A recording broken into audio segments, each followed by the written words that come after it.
It is quite obvious to everybody except the government and the Minister for Public Expenditure and Reform that the Lansdowne Road Agreement is dead.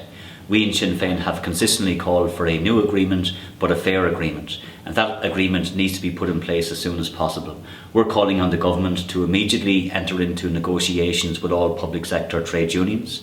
We believe that the Lansdowne Road Agreement is dead. It will not last until September 2018, and it must be replaced with an agreement which is fair, which is sustainable, and which has the support of public sector workers. What we want is a fair agreement that deals with the real sores which were not addressed in the Lansdowne Road Agreement.